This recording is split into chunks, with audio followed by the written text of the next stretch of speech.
जो व्यक्ति अपने पास मौजूद चीज़ों से संतुष्ट नहीं है तो समझ जाइए वह भविष्य में मिलने वाली चीज़ों से भी कभी संतुष्ट नहीं हो पाएगा।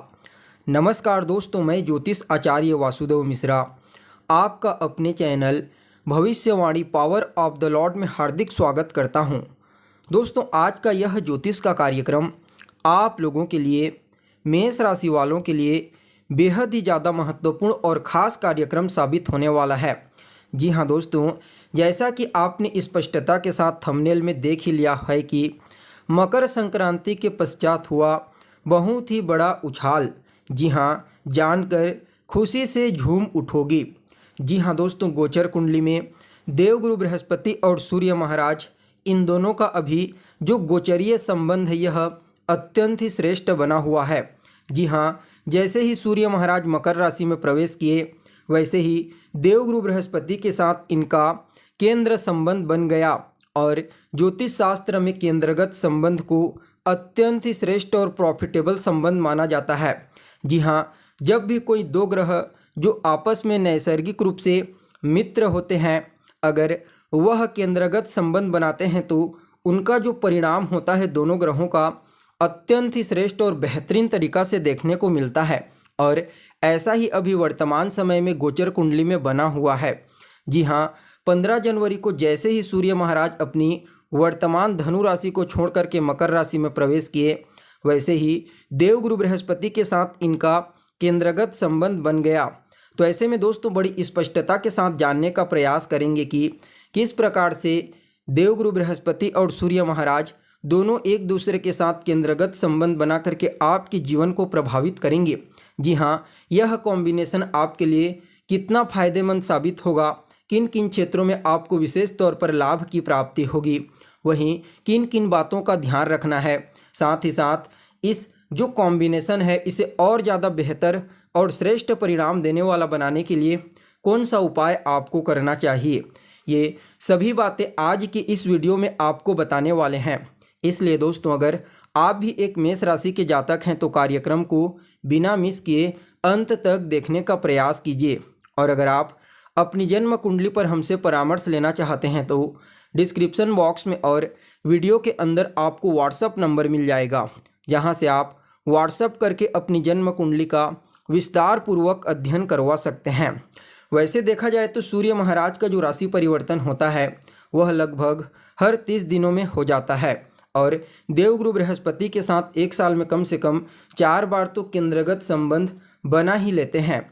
लेकिन दोस्तों, जब सूर्यदेव मकर राशि में गोचर करते हैं और देवगुरु बृहस्पति के साथ केंद्रगत संबंध बनाते हैं और शनिदेव की स्थिति अच्छी होती है तो यह काफ़ी बेहतर स्थिति बन जाती है। यह जो संबंध होता है यह जीवन में एक बहुत ही बड़ा परिवर्तन करने वाला होता है, क्योंकि यहाँ पर कार्य कर्म क्षेत्र की राशि में सूर्य महाराज गोचर करते हैं और यहीं से इनका उत्तरायण प्रारंभ हो जाता है। परिणाम स्वरूप यह जो केंद्रगत संबंध है आपके लिए इतना बेहतर होगा कि कहा ही नहीं जा सकता।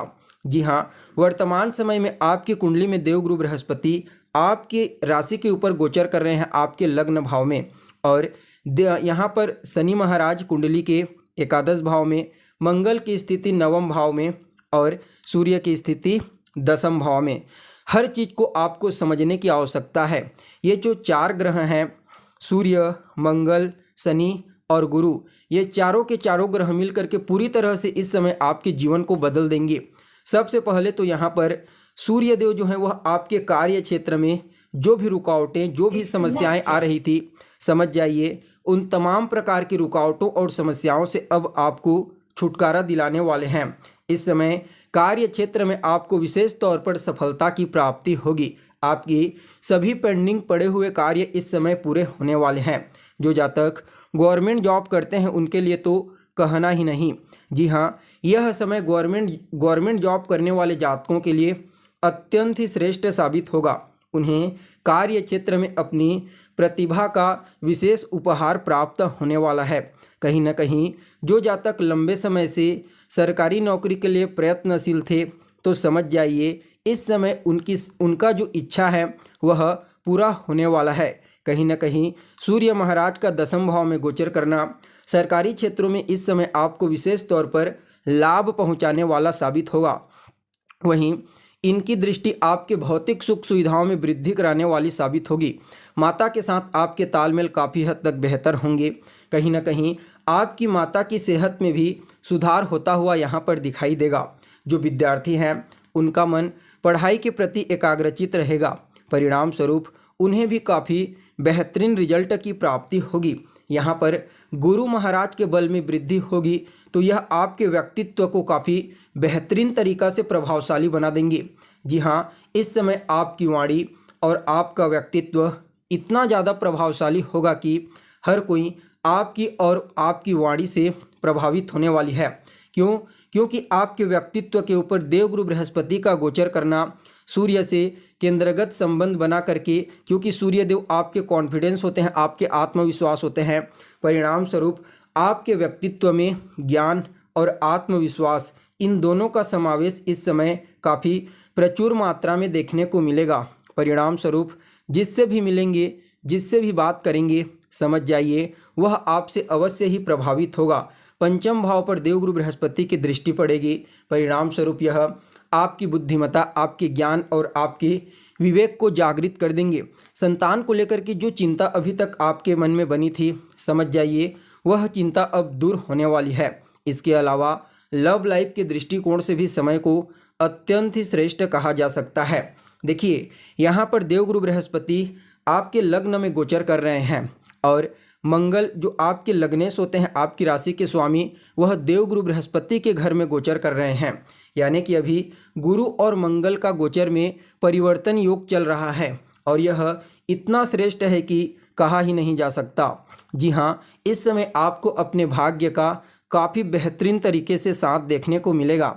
जी हाँ, आप 2 कदम आगे चलेंगे तो भाग्य आपका 4 कदम आपको आगे लेकर के जाएगा। ऐसा भाग्य का साथ अभी आपको अपने जीवन में देखने को मिलेगा और जब आपका भाग्य प्रबल होगा तो फिर कहना ही नहीं। आप जो कुछ भी कार्य करेंगे, समझ लीजिए वहाँ पर आपको विशेष सफलता की प्राप्ति होगी। इस समय धार्मिक क्रियाकलाप पे आपकी रुचि बढ़ने वाली है। अध्यात्म के प्रति आपका झुकाव देखने को मिलेगा। वहीं यह जो समय है, कहीं ना कहीं आपके वरिष्ठ जनों का, आपके जो गुरुजन हैं, उनका भी आपको विशेष आशीर्वाद और स्नेह प्राप्त होने वाला है। यहाँ पर शनि महाराज आपकी कुंडली के लाभ भाव में गोचर करते हुए आपके जीवन में लाभ की स्थिति को मजबूत बना करके रखेंगे, क्योंकि शनिदेव को कर्म का और लाभ का कारक ग्रह कहा जाता है। वैसे तो देवगुरु बृहस्पति होते हैं धन के कारक, लेकिन काल पुरुष की कुंडली में शनिदेव दशम और एकादश के स्वामी बनते हैं। परिणाम स्वरूप परमानेंट तो यही मालिक बनते हैं। इसलिए लाभ भाव में इनका गोचर करना हर प्रकार से आपके जीवन में लाभ की स्थिति को बना करके रखेगा। हालांकि इनकी दृष्टि आपके लग्न के ऊपर पड़ेगी। परिणाम स्वरूप कार्यों में थोड़ी विलंब अवश्य देखने को मिलेगी, लेकिन एक सूत्र हमेशा याद रखना, होगा वहीं जो आप चाहते हैं, लेकिन तब नहीं जब आप चाहते हैं। जी हाँ, शनिदेव हर कार्य में डिले करने वाले ग्रह होते हैं, बिल्कुल अपने समान मंद कर देते हैं। जो कार्य 2 दिन में पूरा होना चाहिए, उस कार्य को पूरा होने में लगभग 20 दिन का समय लग जाता है। ऐसा शनि का प्रभाव देखने को मिलता है, लेकिन याद रखना वह कार्य अवश्य ही पूरा होगा। यानी कि देखा जाए तो शनि महाराज भी आपके जीवन में इस समय हर प्रकार से आपको सफलता, तरक्की प्रदान करेंगे। उसके माध्यम से ही तो आपको लाभ की प्राप्ति होगी। तो शनिदेव की स्थिति भी काफ़ी बेहतर है। गुरु के साथ 3रे 11वें का संबंध बनाएंगे, जो अत्यंत ही श्रेष्ठ, क्योंकि गुरु धन के स्वामी बनते हैं और 3रे 11वें का पराक्रम और लाभ का संबंध तो फिर कहना ही क्या। इस समय आप अपने पराक्रम, अपने मेहनत और अपने पुरुषार्थ से अपने जीवन में लगभग सभी प्रकार की खुशियों को प्राप्त कर लेंगे। आप खुद अपने पुरुषार्थ से अपने भाग्य के विधाता बनेंगे, ऐसा आप समझ जाइए। क्योंकि मंगल पराक्रम का कारक ग्रह होता है और आपकी कुंडली के 9वें स्थान में गोचर करेगा और पराक्रम स्थान को दृष्टिगोचर करेगा, तो फिर कहना ही क्या। जी हाँ, यह समय आपको पराक्रमी बनाएगा, मेहनती बनाएगा और आप अपने पुरुषार्थ से लगभग सभी प्रकार की चीज़ों को बड़ी आसानी से हासिल कर लेंगे। यानी कि कुल मिलाकर के देखा जाए तो गोचर कुंडली में जो यह स्थिति बनी हुई है, गुरु और सूर्य का केंद्रगत संबंध, गुरु और शनि का 3रे 11वें का संबंध और मंगल के साथ इनका 9वें 5म का संबंध कहना ही नहीं, हर प्रकार से आपके जीवन में लाभ की स्थिति को बनाएगा। फिर भी इस गोचर के प्रभाव को और ज़्यादा बेहतर और श्रेष्ठ बनाने के लिए इन चारों ग्रहों के प्रभाव को तो आपको कुछ उपाय भी अवश्य करना चाहिए। तो दोस्तों, सबसे पहले तो आपको रोजाना नवग्रह स्तोत्र का पाठ करना है। जी हाँ, सुबह सोकर उठने के पश्चात एक बार नवग्रह स्तोत्र का पाठ कीजिए और रात को सोने से पहले एक बार नवग्रह स्तोत्र का पाठ कीजिए। साथ ही साथ दशरथ कृत शनि स्तोत्र का पाठ आपको करना है। यह आपके लिए अत्यंत ही श्रेष्ठ और प्रॉफिटेबल समय साबित होगा। हर प्रकार से इस समय आपको लाभ, सफलता और तरक्की के अवसर प्राप्त होंगे। साथ ही साथ आपको सूर्य भगवान को नियमित रूप से अर्घ्य प्रदान करना है और अर्घ्य देने वाले जल में एक लाल रंग का पुष्प डाल करके उन्हें अर्घ्य प्रदान कीजिए। आपके लिए अत्यंत ही श्रेष्ठ साबित होगा। साथ ही साथ लाल चंदन रविवार के दिन, केसर का तिलक गुरुवार के दिन और सफ़ेद चंदन का तिलक शुक्रवार के दिन लगाएं। आपके लिए यह कॉम्बिनेशन हर प्रकार से प्रॉफिटेबल साबित होगा।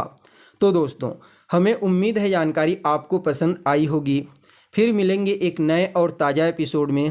तब तक के लिए आप हमें इजाज़त दीजिए। नमस्कार।